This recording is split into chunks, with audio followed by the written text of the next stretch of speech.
Subscribe करिए हमारे channel target UP TET CTET को और बेल आइकन को दबाइए। हेलो फ्रेंड्स, मैं रेनू स्वागत करती हूँ आप सभी भावी अध्यापक एवं अध्यापिकाओं का आपके अपने channel target UP TET CTET में। दोस्तों, आज की इस वीडियो में हम पढ़ने वाले हैं बाल्यावस्था के विषय में। इससे पहले हम लोगों ने शैशवावस्था के विषय में पढ़ा था। शैशवावस्था की कौन कौन सी विशेषताएं होती हैं, परिभाषाएं होती हैं, सभी को हमने जान लिया था। दोस्तों, जब एक बालक जन्म लेता है, धीरे धीरे वह बड़ा होता है, तो उसमें कौन कौन से चेंजेस आते हैं, यानी कि किस तरीके से उसका जो बाह्य वातावरण है वह उसे प्रभावित करता है, उसके आसपास के आस पड़ोस के लोग, उसके माता पिता, उसका परिवार, उन लोगों का किस तरीके से बच्चे पर प्रभाव पड़ता है, बच्चा किस तरीके से भाषा सीखता है, किस तरीके से वह शब्दों को या अक्षरों को बोलना सीखता है। ये सारी बातें आप लोगों ने देख ली थी शैशवावस्था में। शैशवावस्था जन्म से लेकर के यानी कि 0 से लेकर के 5 वर्ष तक की अवस्था होती है। तो जन्म से लेकर के 5 वर्ष तक की अवस्था हो गई शैशवावस्था। अब 6 वर्ष से 12 वर्ष तक की जो अवस्था है ये हो गई बाल्यावस्था। अब देखिए, बाल्यावस्था में हमें क्या क्या चीजें पढ़नी है। तो बाल्यावस्था 6 से 12 वर्ष तक है दोस्तों। तो बाल्यावस्था में सबसे पहले तो मैं आपको ये बता दूं कि जैसे ही बच्चे का शैशवावस्था कंप्लीट हुआ, यानी कि शैशवावस्था पूरा हुआ उसका, अब इसके बाद उसका चाइल्डहुड स्टेज यानी कि बाल्यावस्था स्टार्ट हो गया। और बाल्यावस्था 6 से लेकर के 12 वर्ष तक की अवस्था है। यही अवस्था है जब बच्चा अपने परिवार से बाहर निकलता है, या फिर ये कहें कि वह स्कूल में जाना स्टार्ट करता है। तो 6 साल का बच्चा जैसे ही होता है, एक चीज आप लोग जान लीजिए, जैसे ही बच्चा 6 साल पूरा करता है तभी वह स्कूल में एडमिशन पाता है। तो प्राथमिक विद्यालय में जो प्रवेश की अवस्था है वो 6 साल है। ये आपको अपने दिमाग में जरूर रखना है। तो अगर एग्जाम में पूछेगा कि प्राथमिक विद्यालय में प्रवेश की अवस्था कौन सी होती है, शैशवावस्था, बाल्यावस्था, किशोरावस्था, तो आप लोगों को अपने दिमाग में क्या रखना है? अपने दिमाग में बाल्यावस्था रखना है। क्योंकि आजकल लोग 3 साल 4 साल का होते ही बच्चों को स्कूल में भेज देते हैं, इसीलिए बहुत सारे बच्चे एग्जाम में ये क्वेश्चन गलत करके आ जाते हैं। उन्हें लगता है कि शैशवावस्था सही, क्योंकि शैशवावस्था जन्म से लेकर के 5 वर्ष तक होती है। तो इसलिए आप ध्यान रखिएगा, ये क्वेश्चन बहुत बहुत इंपॉर्टेंट है कि बच्चा किस अवस्था में विद्यालय जाना शुरू करता है। तो बाल्यावस्था में। ठीक है, जो मनोविज्ञान है वो यही मानता है कि जब बच्चा बाल्यावस्था में प्रवेश करता है, बाल्यावस्था में आता है, तब उसे हमें विद्यालय भेजना चाहिए, क्योंकि उसका शारीरिक और मानसिक विकास उस तरीके का हो चुका रहता है उस समय कि वह विद्यालय जाने के लिए तैयार हो जाता है। और आजकल क्या होता है, आजकल 3 साल 4 साल का बच्चा हुआ नहीं, स्कूल में उसको भेज दिया जाता है। ठीक है, तो इस तरीके से यहाँ पर जो बाल्यावस्था है, आप याद रखिएगा कि जब बच्चा स्कूल जाना शुरू करता है या स्कूल में जाने की जो अवस्था होती है वो बाल्यावस्था होती है। इससे पहले बच्चा कहाँ रहता है? आंगनवाड़ी केंद्र में रहता है। ठीक है, जहां पर उसे प्री प्राइमरी एजुकेशन या फिर ये कहें कि जो LKG UKG बेबी क्लास होता है उसकी शिक्षा आंगनवाड़ी में मिलती है। और जब 6 साल बच्चा कंप्लीट कर लेता है तब वह कहाँ आता है? तब वह प्राथमिक विद्यालय में प्रवेश लेता है। तो ये सरकार के अकॉर्डिंग, मनोविज्ञान के अकॉर्डिंग ये बात आपको ध्यान में रखनी है। ठीक है, अब देखिए जो बाल्यावस्था दोस्तों, इसको भी 2 भागों में बांट दिया गया है, संचय काल और परिपाक काल। जो संचय काल है यह 6 से लेकर के 9 वर्ष तक की अवस्था है, और जो परिपाक काल है यह 9 से लेकर के 12 वर्ष तक की अवस्था है। तो 6 से 9 वर्ष को हम पूर्व बाल्यावस्था भी कहते हैं, पूर्व बाल्यावस्था, और 9 से 12 वर्ष तक को उत्तर बाल्यावस्था। ठीक है, तो ये दिमाग में रखिएगा, संचय काल, परिपाक काल। संचय काल 6 से 9 वर्ष और परिपाक काल 9 से 12 वर्ष। ठीक है, तो इनके बारे में अभी आप आगे भी पढ़ोगे। तो देखिए, अब यहाँ पर बाल्यावस्था बालक के जीवन का स्वर्णिम समय होता है, जिसमें उसका सर्वांगीण विकास होता है। यह अवस्था बालक के व्यक्तित्व के निर्माण की होती है। बालक में इस अवस्था में विभिन्न आदतों, व्यवहार, रुचि एवं इच्छाओं के प्रतिरूपों का निर्माण होता है। ठीक है, तो जो बाल्यावस्था होती है यह क्या होती है? बालक के जीवन का स्वर्णिम समय होता है। स्वर्णिम समय क्यों होता है? क्योंकि यही वह समय है जब बच्चा वास्तविक जीवन में प्रवेश करता है। अभी तो वह अपने माता पिता, अपने परिवार के बीच में रहता है, लेकिन अब वह स्कूल जाने लगा तो वहां पर उसे बहुत सारे दोस्त मिल गए, यानी कि उसके आसपास उसके क्लास फेलो, उसके टीचर, उसको दोस्त मिले नए नए, वह अपनी बातों को उनसे कहता है, उसके दोस्त उससे अपनी बातों को कहते हैं। तो इस तरीके से जो उसका सर्कल है, जो उसके आसपास लोग हैं वो बढ़ जाते हैं और वह सामाजिकता सीख जाता है धीरे धीरे। ठीक है, तो इस तरीके से इसमें देखिए बालक का सर्वांगीण विकास होता है। क्यों? क्योंकि वह विद्यालय में आता है, विद्यालय में केवल पढ़ाई ही नहीं, पढ़ाई के साथ साथ खेल कूद और भी एक्स्ट्रा करिकुलम करवाए जाते हैं। तो इस तरीके से बच्चे का सर्वांगीण विकास होता है। ठीक है, और यह क्या होती है, यह अवस्था जो होती है यह बालक के व्यक्तित्व के निर्माण की होती है, क्योंकि यहीं पर आकर के तो बच्चा वास्तविक जीवन में प्रवेश करता है और स्कूल में आकर के बहुत सारी चीजें सीखता है। ठीक है, अब देखिए इसके अलावा इसी अवस्था में बच्चों की आदतों में अलग अलग प्रकार से क्या होता है, आदतों में, व्यवहार में, रुचियों में परिवर्तन होता है और इच्छाएं भी बदलती रहती हैं। तो इस तरीके से देखिए अब यहाँ पर कौन कौन सी परिभाषाएं हैं, बाल्यावस्था की परिभाषाएं बार बार एग्जाम में पूछी गई हैं, तो परिभाषाओं को आप जरूर याद रखिएगा। तीनों के तीनों अवस्थाएं, चाहे शैशवावस्था हो, बाल्यावस्था हो या किशोरावस्था हो, जो आप कल की वीडियो में पढ़ेंगे। तो देखिए जो बाल्यावस्था है इसमें देखिए कॉल एवं ब्रूस ने क्या कहा है, बाल्यावस्था जीवन का अनोखा काल है। क्या है? जीवन का अनोखा काल। तो एग्जाम में पूछेगा कि बाल्यावस्था को जीवन का अनोखा काल किसने कहा है, तो कॉल एवं ब्रूस ने कहा है, याद रखिएगा। इसके बाद रॉस ने क्या कहा है, बाल्यावस्था को मिथ्या परिपक्वता का काल कहा है। तो बाल्यावस्था मिथ्या परिपक्वता का काल है, यह किसने कहा है, रॉस ने कहा है। इसके बाद है रॉस के अनुसार शारीरिक व मानसिक स्थिरता बाल्यावस्था की सबसे बड़ी विशेषता है। तो रॉस ने कहा है कि शारीरिक व मानसिक स्थिरता, यह जो अवस्था होती है इसमें कुछ समय के लिए बच्चों का शारीरिक और मानसिक विकास स्थिर हो जाता है। तो यहाँ पर यही कहा है कि शारीरिक व मानसिक स्थिरता बाल्यावस्था की सबसे बड़ी विशेषता है। किलपैट्रिक के अनुसार बाल्यावस्था जीवन का निर्माण काल है। किलपैट्रिक ने क्या कहा है, बाल्यावस्था जीवन का निर्माण काल है। फिर स्ट्रैंग के अनुसार शायद ही ऐसा कोई खेल हो जिसे 10 वर्ष के बालक ना खेलते हों। फिर फ्रायड है, जीवन का निर्माणकारी काल बाल्यावस्था को कहा जाता है। तो जीवन का निर्माणकारी काल कौन सा है, बाल्यावस्था। किसने कहा है, फ्रायड ने कहा है। अब देखिए इसके बाद बाल्यावस्था की कौन कौन सी विशेषताएं हैं, ये बहुत बहुत इंपॉर्टेंट है। विशेषताएं ही एग्जाम में मैक्सिमम पूछता है, परिभाषाएं भी पूछता है और विशेषताएं भी पूछता है। तो शारीरिक व मानसिक स्थिरता, यह बाल्यावस्था की सबसे महत्वपूर्ण विशेषता है। 6 या 7 वर्ष के बाद शारीरिक और मानसिक विकास स्थिरता में आ जाती है। यह स्थिरता उसकी शारीरिक व मानसिक शक्तियों को दृढ़ता प्रदान करती है, जिसके फलस्वरूप उसका मस्तिष्क परिपक्व सा और वह स्वयं वयस्क सा जान पड़ता है। यानी कि 6 या 7 वर्ष के बाद जो बच्चे का शारीरिक और मानसिक विकास होता है वो कुछ समय के लिए स्थिर हो जाता है, और यह स्थिरता क्या होती है, इससे उसके शारीरिक और मानसिक शक्तियों का दृढ़ता से विकास करने में मदद करती है। यानी कि यह स्थिरता उसकी शारीरिक व मानसिक शक्तियों के विकास को दृढ़ता प्रदान करती है, जिसके फलस्वरूप उसे यह लगता है कि वह एक वयस्क व्यक्ति बन गया है, या फिर वह बड़ों की तरह बन गया है जिसको सारी बातें पता होती हैं। उसे यह लगता है कि वह बिल्कुल बड़ों की तरह बन गया है और वह सारी बातें उससे समझ में आती हैं और वह बड़ों की तरह बिहेव करने लगता है। ठीक है, तो वह अपने आप को स्वयं क्या समझता है, एक वयस्क समझता है। अब देखिए इसके बाद जिज्ञासा की प्रबलता, ये बहुत बहुत इंपॉर्टेंट है। बाल्यावस्था में बच्चों के अंदर जिज्ञासा बहुत होती है।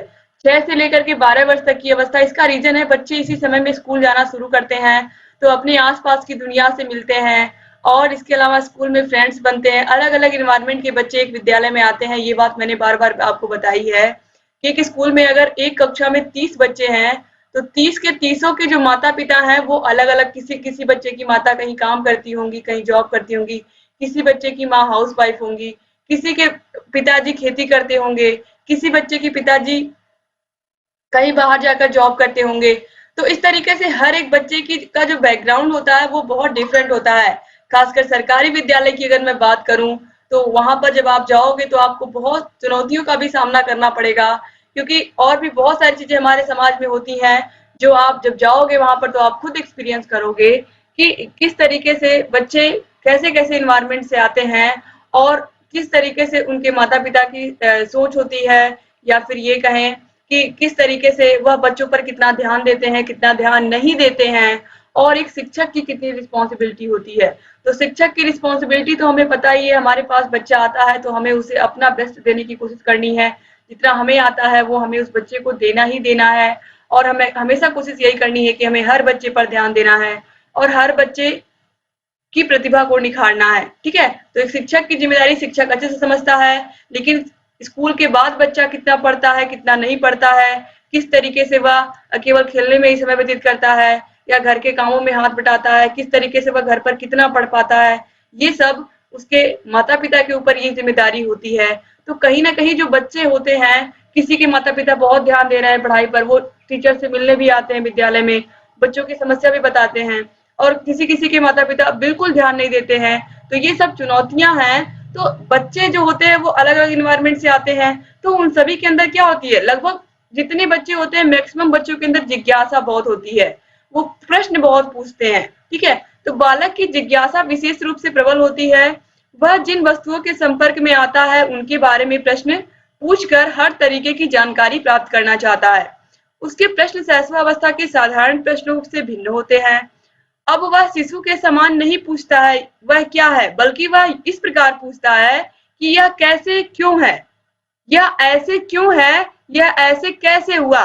जैसे कि आपको मैंने बताया था शैशवावस्था में कि जो बच्चे होते हैं, बच्चों को आपने परियों की कहानी सुना दी, भूत प्रेत की कहानियां आपने सुना दी, तो बच्चों को ये सारी बातें सही लगती हैं, वो अंधेरे में डरने लगते हैं कि हाँ सच में भूत आ जाएगा या ऐसे।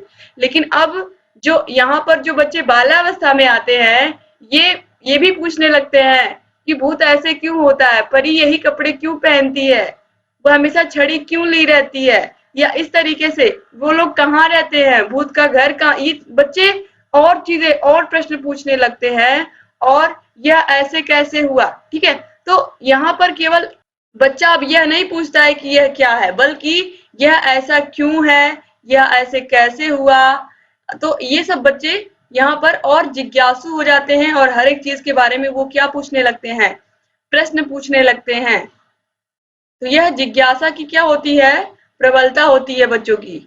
यहाँ पर किसमें, बाल्यावस्था में बच्चों के अंदर क्या होती है, जिज्ञासा की प्रबलता होती है। इसके बाद देखिए वास्तविक जगत से संबंध। वास्तविक जगत से संबंध का मतलब है कि इस अवस्था में बालक शैशवावस्था के काल्पनिक जगत का परित्याग करके वास्तविक जगत में प्रवेश करता है। वह वास्तविक जगत की प्रत्येक वस्तु से आकर्षित होता है तथा इसके बारे में अधिक से अधिक जानकारी प्राप्त करने का प्रयत्न करता है। तो अभी मैंने आपको बताया कि अपने शैशवावस्था की जो काल्पनिक दुनिया है उसको वह परित्याग कर देता है, और वो वास्तविक जीवन में आता है। कैसे, वह विद्यालय जाना शुरू करता है, उसे फ्रेंड्स मिलते हैं, वह अपने आसपास के वातावरण को देखता है, तो उसे बहुत सारी चीजें आकर्षित करती हैं और वास्तविक जीवन उसे अच्छा लगने लगता है। तो इस तरीके से वह जिस भी वस्तु को देखता है वह उसके बारे में प्रश्न करना शुरू कर देता है। इसके बाद है रचनात्मक कार्यों में रुचि। दोस्तों, यह जो बाल्यावस्था होती है 6 से 12 वर्ष तक की, आप सभी लोगों ने खुद इसको एक्सपीरियंस किया है, और आपको खुद याद भी होगा कि स्कूल में टीचर्स क्राफ्ट बनवाते थे, या फिर जो मैम थी वो बहुत सारी चीजें बनवाती थी, जैसे कि बच्चों के लिए फ्रॉक बनाना सिखाती थी। क्लास 6, 7, 8 की बात मैं कर रही हूँ। इसके अलावा जो टीचर्स होते थे वो दफ्ती से या कागज से ही अलग अलग चीजें बनाना सिखाते थे, जैसे कि गुलदस्ता बना दिया कागज से फूल बना करके। ठीक है, तो इस तरीके से यहाँ पर ये जो एज होती है इसमें बच्चों में रचनात्मक कार्य में बहुत बहुत बच्चों को रुचि होती है। बच्चों के अंदर कुछ ना कुछ क्रिएटिविटी हमेशा अंदर होती है कि कुछ ना कुछ हम अच्छा करें। तो देखिए बाल्यावस्था में बालक बालिकाओं की रचनात्मक कार्यों में रुचि होती है। लड़के लड़कियां अपनी रुचि के अनुसार कार्यों को करते हैं, जैसे कि दफ्ती से गुलदस्ता या मकान बनाना, यानी कि जो दफ्ती होती है उससे गुलदस्ता बनाना, मकान बनाना, मिट्टी से खिलौने बनाना, ये तो हम सभी लोगों ने किया है। मिट्टी से खिलौने बनाना, मिट्टी के घर बनाना दिवाली में। ठीक है, रंगीन कागज तथा कपड़े से फूल आदि बनाना, रंगीन कागज से तथा कपड़े से फूल आदि बनाना, गुड़िया बनाना, कपड़े की गुड़िया बनाना। तो ये सारी चीजें किस अवस्था में होती है, यही 6 से लेकर के 12 वर्ष तक की जो अवस्था होती है, जो बाल्यावस्था होती है, इसी में ही हम ये सारी चीजें करते हैं। तो रचनात्मक कार्य यानी कि जो क्रिएटिव वर्क होता है उसमें बच्चों को बहुत इंटरेस्ट आता है। तो रचनात्मक कार्य के बारे में भी आप लोग समझ गए कि बच्चों के अंदर क्रिएटिविटी बहुत होती है। किस अवस्था में, बाल्यावस्था में। तो अगर एग्जाम में पूछेगा कि बच्चों की किस अवस्था में रचनात्मक कार्यों में रुचि होती है, तो आप आसानी से बता ले जाएंगे ना, कौन सी अवस्था, बाल्यावस्था। ठीक है, तो इसी अवस्था में बच्चे अलग अलग खिलौनों, अलग अलग खिलौने बनाते हैं मिट्टी से, घर बनाते हैं मिट्टी का। ठीक है, इसके अलावा और भी बहुत सारी चीजें आपने देखी ली कि लड़कियां कपड़े से गुड़िया बनाती हैं, और दफ्ती से बच्चे क्या बनाते हैं, गुलदस्ता। ये सारी चीजें आपने देख ली। अब इसके बाद देखिए सामाजिक गुणों का विकास होता है। इस अवस्था में सामाजिक गुणों का विकास कैसे होता है? बहुत सिंपल सी चीज है कि यही वह अवस्था है, बाल्यावस्था, जिस अवस्था में बच्चे स्कूल में जाना शुरू करते हैं। तो जब स्कूल में जाते हैं तो कभी-कभी क्या होता है, कोई बच्चा पेंसिल ले जाना भूल गया, कोई इरेजर ले जाना भूल गया, कोई पेन ले जाना भूल गया, क्योंकि इस अवस्था में बच्चे पेन से लिखना मिलनी शुरू कर देते हैं। तो कोई किसी का काम नहीं पूरा है, तो वह क्या करता है, अगर एक दिन कोई स्कूल नहीं गया तो काम नहीं पूरा है जिस बच्चे का, वह क्या करेगा, अपने फ्रेंड से ही तो कॉपी मांगेगा कि कल सर ने या मैम ने क्या लिखवाया था, हमको दे दो, हम पूरा कर लें। तो इस तरीके से यह जो अवस्था होती है, इसमें बच्चे सामाजिकता सीखते हैं। सामाजिकता का मतलब है एक दूसरे का सहयोग करना, एक दूसरे के प्रति सद्भावना रखना, सहनशीलता और आज्ञाकारिता, यानी कि शिक्षक की बातों को मानना। यह जो अवस्था होती है, इसमें बच्चे इन सब बातों को सीखते हैं कि बड़ों का कहना हमें मानना है। और हमारी फ्रेंड के पास, अगर उसके पास पेन नहीं है तो एक, अगर वो भूल गया तो उसको हमें पेन दे दे, उसका काम नहीं पूरा है तो हम उसके साथ ही बैठे रहें जब तक वह काम अपना नहीं कंप्लीट कर लेता। एक साथ बैठ करके हम टिफिन करें। तो यहाँ पर ये जो बाल्यावस्था होती है, इसमें बच्चों के अंदर सहयोग की भावना, सद्भावना, सहनशीलता और आज्ञाकारिता, यानी कि एक मित्रवत व्यवहार बच्चे सीख जाते हैं, मित्र बनाना सीख जाते हैं। उनके साथ उन्हें समय व्यतीत करना क्या लगता है, बहुत ही अच्छा लगता है। ठीक है, तो बालक विद्यालय के विद्यार्थियों और अपने समूह के सदस्यों के साथ पर्याप्त समय व्यतीत करता है, अतः उसमें अनेक सामाजिक गुणों का विकास होता है, जैसे कि सहयोग, सद्भावना, सहनशीलता और आज्ञाकारिता आदि। इसके बाद सामूहिक प्रवृत्ति की प्रबलता, तो इंटेंसिटी इन ग्रुप फीलिंग। बालक अधिक से अधिक समय दूसरे बालकों के साथ व्यतीत करना चाहता है, वह किसी न किसी समूह का सदस्य बन जाता है, अतः बालक में प्रबल सामूहिक प्रवृत्ति होती है। तो सामूहिक प्रवृत्ति की प्रबलता का मतलब ये हुआ कि बच्चे समूह, अपनी अपनी टोली या अपना अपना ग्रुप बना लेते हैं। जैसे 6-7 लोग अपना क्या बना लिए, ग्रुप बना लिए, और उसी ग्रुप में वो लोग रहते हैं। जैसे कि जिस भी बच्चे का स्वभाव जैसा होता है, उसका ग्रुप भी वैसा ही होता है। अगर बच्चा सहनशीलता का गुण है, उसके अंदर मित्रता का गुण है, तो उसके फ्रेंड्स भी उसी तरीके के बनेंगे। ठीक है, अगर कोई बच्चा चंचल है तो वह उसी तरीके का, अपने ही तरीके का फ्रेंड ढूंढेगा, या अपने ही जो जिससे उसका स्वभाव मिले। यानी कि यहाँ पर क्या होता है कि बच्चे जिस तरीके का उनका स्वभाव होता है, उसी तरीके के फ्रेंड्स बनाना वो शुरू करते हैं। तो जो सामूहिक प्रवृत्ति होती है, इसमें क्या होता है, बच्चे समूह में रहना पसंद करते हैं, अपने फ्रेंड सर्किल में रहना पसंद करते हैं बाल्यावस्था में। ठीक है, और अधिक से अधिक समय अपने फ्रेंड्स के साथ बिताना उन्हें अच्छा लगता है। अब इसके बाद देखिए काम प्रवृत्ति में परिवर्तन। इसका मतलब क्या हुआ, शैशवावस्था में आपने देखा था कि बच्चे अपने हाथ के अंगूठे को, पैर के अंगूठे को चूसते हैं और सोचते हैं कि घर के जितने भी सदस्य हैं, सबका उन्हें लाड प्यार और दुलार मिले, और इस तरीके से और किसी को इस तरीके का लाड दुलार ना मिले। ठीक है, जैसे कि मैंने आपको बताया था कि अगर बच्चे के माता पिता की गोद में किसी और का बच्चा है, तो बच्चा रोने लगता है कि मेरे माता पिता मुझे क्यों नहीं गोद में लिए। इस तरीके से आपने देखा भी है। तो यहाँ पर आप देखिए शैशवावस्था से निकल के जब बच्चा बाल्यावस्था में आता है, तो वह वातावरण से घुल जाता है, क्योंकि वह स्कूल जाने लगता है, अपने आसपास के, अपने मोहल्ले के बच्चों के साथ खेलने लगता है, तो वह अपने वातावरण से समायोजन स्थापित करने लगता है। तो बच्चों में समलिंगी प्रेम पनपने लगता है, जैसे कि लड़के लड़कों को अपना दोस्त बनाते हैं और लड़कियां लड़कियों को अपना दोस्त बनाती हैं। तो यहाँ पर देखिए ये जो 7वां पॉइंट है, याद रखिएगा कि किस अवस्था में लड़के लड़कों को दोस्त बनाते हैं और लड़कियां लड़कियों को अपना दोस्त बनाने लगती हैं। तो यह अवस्था 6 से 12 वर्ष तक की अवस्था बाल्यावस्था होती है, जिसमें बच्चे समलिंगी दोस्त बनाते हैं, या फिर यहाँ पर समलिंगी प्रेम होता है, लड़के लड़कों को अपना फ्रेंड बनाते हैं और उसी फ्रेंड सर्कल में रहते हैं, लड़कियां लड़कियों को अपना दोस्त बनाती हैं और अपनी फ्रेंड सर्कल में रहती हैं। ठीक है, तो इस तरीके से याद रखिएगा, ये पॉइंट बहुत इंपॉर्टेंट है। अब देखिए इसके बाद जो 8वां पॉइंट है वो है बहिर्मुखी व्यक्तित्व का विकास। तो development of extrovert personality. Development of extrovert personality का मतलब ये हुआ कि इस अवस्था में बच्चे जो होते हैं वो बहिर्मुखी प्रवृत्ति के होते हैं। वे बाहर घूमने, बाहर की वस्तुओं को देखने, दूसरों के प्रति जानने आदि में रुचि प्रदर्शित करने लगते हैं। यानी कि यह जो अवस्था होती है, इसमें बच्चों को घूमना अच्छा लगता है, बाहर की वस्तुओं को देखना अच्छा लगता है, बाजार जाना, पार्क जाना, जू जाना, यहाँ सब बच्चों को अच्छा लगता है और वह दूसरों के प्रति जानने में बहुत बहुत रुचि रखते हैं। यानी कि यही वह समय होता है जब हम बच्चों को अलग अलग चीजें सिखा सकते हैं और उनके ज्ञान में वृद्धि कर सकते हैं। बच्चों को घुमाने ले जा सकते हैं, भ्रमण पर बच्चों को टूर ले जा सकते हैं, पिकनिक ले जा सकते हैं। क्योंकि यह जो अवस्था होती है, इसमें बच्चों का बहिर्मुखी व्यक्तित्व का विकास होता है। बच्चे अपनी बातों को खुल करके कह पाते हैं। बहिर्मुखी व्यक्तित्व का मतलब क्या हुआ? आप लोग आगे पढ़ोगे भी, व्यक्तित्व चैप्टर जब मैं पढ़ाऊंगी तो युंग के अनुसार व्यक्तित्व 3 प्रकार का होता है: बहिर्मुखी, अंतर्मुखी और उभयमुखी। तो बहिर्मुखी जो व्यक्ति होता है वह अपने अंदर कुछ छुपाता नहीं है। वो जैसा होता है वह अपनी बातों को बाहर कह देता है, वह कुछ भी अपने मन में नहीं रखता है। ठीक है? तो इस तरीके से जैसे कि कोई नेता हो या जो भी, जो अपनी बातों को अच्छे से एक्सप्लेन कर पाए। ठीक है? तो बहिर्मुखी व्यक्तित्व क्या होता है? इसमें बच्चा बाहर घूमने में रुचि दिखाता है, बाहर की वस्तुओं को देखने में, दूसरों के प्रति जानने में इच्छा रखता है और अपनी रुचियों को भी दिखाने लगता है कि उसे गाना पसंद है, उसे डांस करना पसंद है और वह अपनी उस कला का प्रदर्शन क्लास में करता है या जहाँ पर शिक्षक कहते हैं वहां पर वह अपनी कला का प्रदर्शन करता है। तो बच्चे को बिल्कुल, बच्चे के अंदर कोई झिझक नहीं होती है। शिक्षक ने एक बार कह दिया कि हाँ, अगर डांस में अच्छा बच्चा डांस करके दिखाओ तो बच्चा डांस करने लगेगा। बच्चा गाने में अच्छा, आप गाने को कहोगे तो बच्चा गाना गाने लगेगा। तो बच्चे के अंदर किसी प्रकार का कोई शर्म नहीं होता है, बच्चा बिल्कुल खुला होता है, यानी कि बहिर्मुखी व्यक्तित्व का होता है। उसको बिल्कुल, उसके अंदर झिझक नहीं होती है। शिक्षक ने कह दिया, यानी कि अभी आपने देखा है कि बच्चों के अंदर आज्ञाकारिता का गुण होता ही है। जो बहिर्मुखी व्यक्तित्व होता है किस अवस्था में होता है? बाल्यावस्था में होता है। इस बात को आप ध्यान रखिएगा। अब देखिए संग्रह की प्रवृत्ति, ये लास्ट पॉइंट है लेकिन मोस्ट मोस्ट इंपॉर्टेंट है। एग्जाम में कई बार पूछा है कि संग्रह प्रवृत्ति का विकास किस अवस्था में होता है। तो संग्रह प्रवृत्ति का मतलब, संग्रह मतलब क्या होता है? इकट्ठा करना।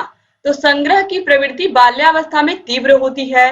विशेष रूप से गोलियां, खिलौने, मशीनों के कल पुर्जे, पत्थर के टुकड़े आदि तथा लड़कियां विशेष रूप से खिलौने, गुड़िया, कपड़े के टुकड़े आदि संग्रहित करती देखी जा सकती हैं। खासकर जो बच्चे गांव में खेलते हैं, आपने देखा होगा छोटी उम्र में या 6 से 12 वर्ष तक की अवस्था में वो गोलियां खेलते हैं और उन गोलियों को कलेक्ट करके अपने पास रखते भी हैं और उन्हें वह खेलना बहुत अच्छा लगता है। जब आप जाओगे प्राइमरी विद्यालय में पढ़ाने तो आप देखोगे कभी कभी बच्चों के बैग में भी आपको गोलियां मिल जाएंगी, क्योंकि हर एक गांव में बच्चे खेलते ही हैं। ठीक है? इसके अलावा बच्चे क्या करते हैं? खिलौनों को इकट्ठा करते हैं। उन्हें इकट्ठा करना, उन्हें लोगों को दिखाने में बहुत अच्छा लगता है कि देखो मेरे पास इतने खिलौने हैं। ठीक है? इसके अलावा जो मशीनें होती हैं उनके कल पुर्जे इकट्ठा कर लेते हैं। जो घर में टूटी फूटी कोई चीज होती है या कोई मशीन खराब हो गई है तो उसके पुर्जे हैं, तो उसको वह कलेक्ट करते हैं। मतलब बच्चों के अंदर संग्रह की प्रवृत्ति होती है। इसके अलावा पत्थर के टुकड़े इकट्ठे कर लेते हैं जो उन्हें बहुत अच्छे लगते हैं, सुंदर सुंदर। लड़कियां क्या करती हैं? वह गुड़िया गुड्डों के खेल खेलती हैं। गुड़िया गुड्डों के खेल खेलती हैं। उन्हें यह खेलना क्या लगता है? बहुत ही अच्छा लगता है। तो गुड़िया गुड्डों का खेल उन्हें खेलना बहुत अच्छा लगता है। कपड़े के टुकड़े भी लड़कियां क्या करती हैं? इकट्ठा करती हैं। तो वह खिलौनों से गुड़िया गुड्डे से खेलती हैं, गुड़िया गुड्डे की शादी करवाती हैं। ये सब लड़कियां किस अवस्था में करती हैं? बाल्यावस्था में, 6 से 12 वर्ष तक की अवस्था में। ये सब इस तरीके के गुड़िया गुड्डे के खेल खेलना उन्हें अच्छा लगता है। कपड़े के टुकड़े भी वो इकट्ठा करती हैं और इससे खुद कपड़े की गुड़िया बनाती हैं। तो ये सब जो अवस्था होती है, यह कौन सी अवस्था होती है? यह बाल्यावस्था होती है। इसमें बच्चों के अंदर संग्रह करने की प्रवृत्ति होती है, वस्तुओं को इकट्ठा करने की प्रवृत्ति होती है, खिलौनों को इकट्ठा करने की प्रवृत्ति होती है, पत्थर के टुकड़ों को इकट्ठा करने की प्रवृत्ति होती है और गोलियां खेलने और गोलियों को इकट्ठा करने की प्रवृत्ति। ये लगभग सभी प्रशिक्षुओं को पता भी होगा। और तो इस तरीके से यहाँ पर ये सारी चीजें आप लोगों ने खुद एक्सपीरियंस की है, आप खुद बाल्यावस्था से निकल के आए हैं, तो आपने इन सभी चीजों को एक्सपीरियंस तो किया ही होगा। तो यहाँ पर आप लोगों ने पूरा बाल्यावस्था आज पढ़ लिया, बाल्यावस्था की विशेषताएं, बाल्यावस्था की परिभाषाएं सब आपने देख ली। अब इसके बाद जो अगली अवस्था है, किशोरावस्था, उसको हम अगली वीडियो में देखेंगे और इसके बाद आपकी जो क्लासेस हैं उनकी टाइमिंग और बढ़ेगी, क्योंकि यहाँ पर जो शैशवावस्था, बाल्यावस्था और किशोरावस्था है, ये तीनों अवस्थाएं आपके एग्जाम के लिए बहुत बहुत इंपॉर्टेंट हैं, बहुत ही ज्यादा, क्योंकि यहाँ पर बच्चे का विकास होता है और इन्हीं तीनों अवस्थाओं के बारे में आपको विशेष रूप से पढ़ना है और इनसे अलग अलग क्वेश्चन एग्जाम में बहुत बनता है दोस्तों, इसीलिए मैंने तीनों को अलग अलग पढ़ाने का डिसीजन लिया है। तो बाल्यावस्था खत्म हो गया। अब अगली जो अवस्था है वो है किशोरावस्था, और इसके बाद ये बाल्यावस्था की तीनों अवस्थाएं खत्म होने के बाद फिर हम अगले चैप्टर्स पढ़ेंगे और फिर लॉन्ग लॉन्ग वीडियोस आपको मिलेंगे। तो उम्मीद करती हूँ कि ये वीडियो भी आपको पसंद आई होगी और आप लोग इसको भी अपने कॉलेज फ्रेंड्स को शेयर करना नहीं भूलेंगे। शेयर कर दीजिएगा दोस्तों, जितना आप शेयर करोगे उतना अधिक से अधिक प्रशिक्षु हमसे जुड़ेंगे और सभी लोगों की जो तैयारी है वो और बेहतर हो पाएगी। डिस्क्रिप्शन बॉक्स, कमेंट बॉक्स में आपको ऑल सब्जेक्ट की लिंक मिल जाएगी। आप सभी वीडियोस को देखिए, यूपी टेट, सी टेट की कौन सी किताबें लेनी है, बिना कोचिंग के तैयारी कैसे करनी है, ये सारी वीडियोस की लिंक आपको डिस्क्रिप्शन बॉक्स, कमेंट बॉक्स में मिल जाएगी। यहाँ आई बटन पर भी क्लिक करके आप सारे वीडियोस को देख सकते हैं। डिस्क्रिप्शन बॉक्स, कमेंट बॉक्स में भी आपको सारे विषयों की लिंक मिली जाएगी, ऑलरेडी मैंने बता ही दिया। तो अगर चैनल को सब्सक्राइब नहीं किया तो प्लीज सब्सक्राइब कर दीजिए, बगल में घंटी का निशान है उसको भी प्रेस कर दीजिए, ताकि जो भी नई वीडियोस हम बनाते हैं उसका नोटिफिकेशन आपके पास समय से जाए और आप बिना मिस किए हमारे सारे वीडियोस को ऐसे ही देखते रहें। उम्मीद करती हूँ कि आप वीडियो को लाइक करके जाएंगे और अपने अच्छे से प्यारे प्यारे कमेंट्स जरूर छोड़ के जाएंगे। आपके कमेंट्स ही हैं जो हमें रेगुलर मोटिवेट करते हैं आपके लिए वीडियोस लाने के लिए और रेगुलर आप लोगों को ऐसे ही अच्छे अच्छे कंटेंट देने के लिए। तो ऐसे ही बने रहिए चैनल से, सारे वीडियोस को देखते रहिए, अपना ख्याल रखिए, अपनी फैमिली का ख्याल रखिए और हमारा एक ही सपना है, आप सभी लोग शिक्षक बने और अपने सपने को साकार करें और शिक्षक बनने की यह सीढ़ी ही है जिसे आपको पार करना है। तो ऐसे ही बने रहिए, सारे वीडियोस को देखते रहिए और लगातार आपके लिए वीडियोस हम लेकर के आते रहेंगे और आपकी तैयारी को बेहतर कराते रहेंगे। जय हिंद दोस्तों।